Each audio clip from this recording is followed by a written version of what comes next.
Hello friends, it's Kristie Marcotte. It's time for a new card challenge for the week. We will be using another card sketch, but this time you'll need to make two cards, a masculine and a feminine card using the same sketch. The card sketch we will be using is Sketch Saturday number 593.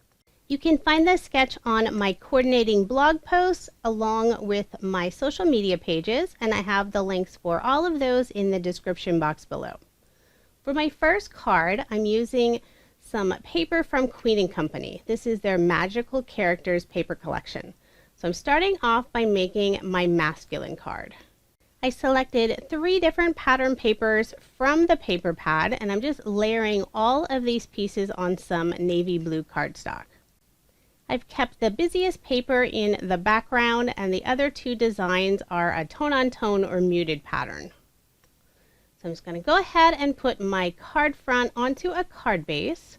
For this large orange paper that I cut into a banner, the very left-hand side goes off of the edge of some of those other layers. So I'm just going to add a thin piece of scrap cardstock. I'll just adhere it to that left-hand side. That way the very end of this piece doesn't dip down. And then I'll just adhere this banner to the center of the card, but it's going to be flush on the left-hand side. For my image box, I'm using some white pearlescent paper in the background and just layering it on the same navy cardstock.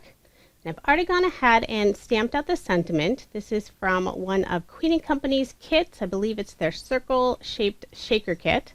And this is sending hello wishes to you. Thought that was a nice general sentiment.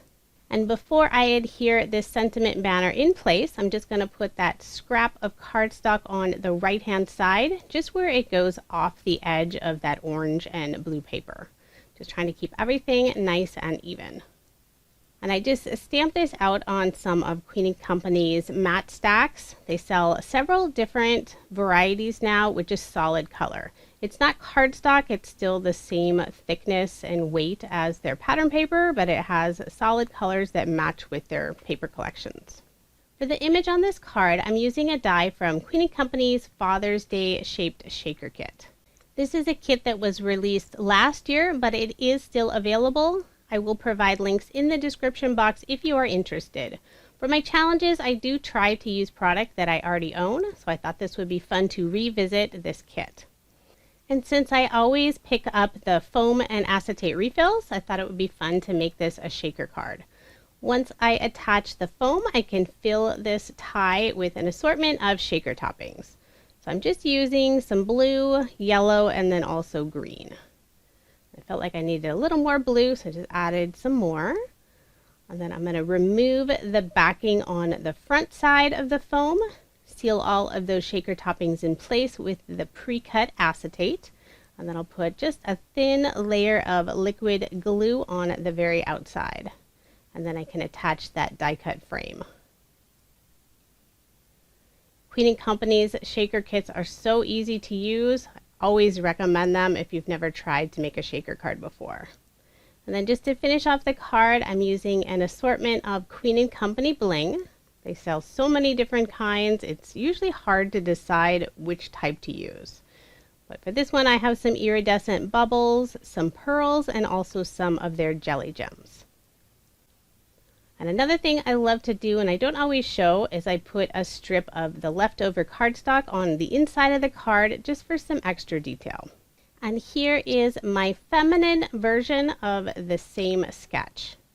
This is all made with Queen & Company product, and for this card I used the Mother's Day shaped shaker kit. I love this purse, and I decided not to make it a shaker card. Instead, I just used some specialty paper to add a little extra sparkle. I also rounded the corners on that smaller rectangle piece just to add a little softness to the card. If you'd like to play along with my card challenge, you can head over to my Instagram or my Facebook page. I'm over at Best Things in Life Are Pink. And if you're on Instagram, make sure to use the hashtag kristiescardchallenge so I'll be able to see your card. I have provided links in the description box for all my social media pages.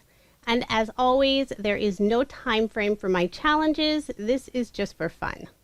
I may not have time to comment on everyone's entry, but I'm looking at all of the cards and I love all the inspiration.